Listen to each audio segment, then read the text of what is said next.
We experience a growth of consciousness during the maturation process, starting with birth and continuing as the infant becomes a school-age child, then grows into teenage years and passes through puberty and the hormonal changes that come with that period, then into young adulthood and experience of adult life, eventually as an elder who hopefully has gained some vision and reflection about life as he reflects on his experience.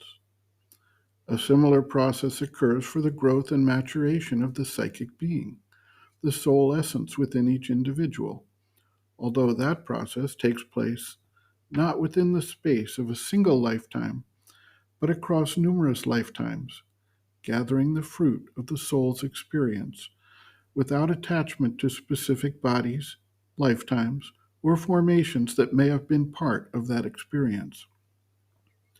This brings us to an important and interesting observation. We cannot expect the psychic being to wield the same influence in its initial stages of development as when it has fully matured. Each individual passes through these various stages, and thus we have a continuum of soul development across not only the individual soul's growth, but across the entire spectrum of humanity. Just as we do not blame the infant or the child for not having, at that stage of life, the full mental capacity that they will have as an adult, so we also cannot blame any individual whose psychic being is still forming and not yet fully managing the external being and its interactions in the world. And if we reflect on the growth process, we begin to appreciate that there is no room for pride or arrogance about one's own superiority, as it is not truly a superiority, but a matter of timing. The butterfly cannot look down upon the caterpillar because it cannot yet fly. Sri Aurobindo observes, quote, "Moreover, the psychic being, the soul personality in us, does not emerge full-grown and luminous. It evolves, passes through a slow development and formation. Its figures of being may be at first indistinct and may afterwards remain for a long time weak and undeveloped, not impure, but imperfect. For it rests its formation, its dynamic self-building, on the power of soul that has been actually and more or less successfully against the resistance of the ignorance and inconscience put forth in the evolution upon the surface. Its appearance is the sign of a soul emergence in nature, and if that emergence is as yet small and defective, the psychic personality also will be stunted or feeble.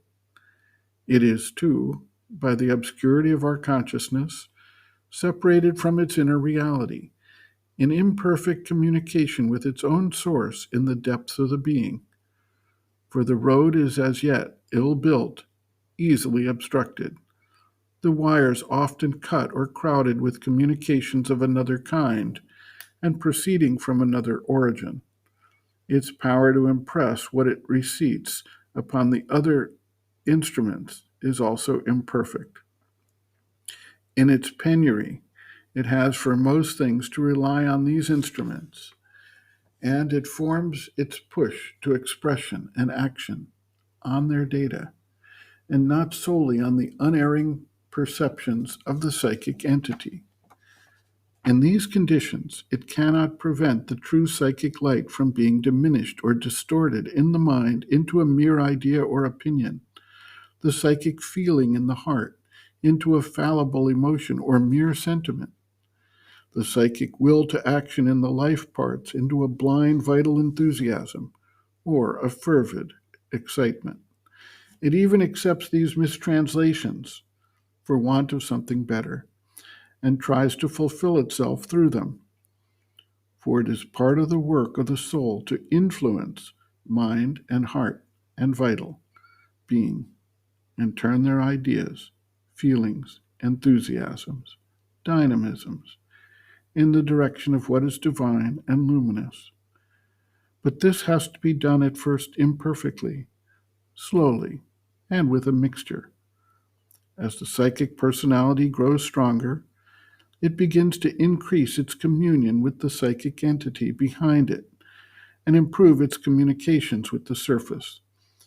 It can transmit its intimations to the mind and heart and life with a greater purity and force, for it is more able to exercise a strong control and react against false mixtures. Now, more and more, it makes itself distinctly felt as a power in the nature.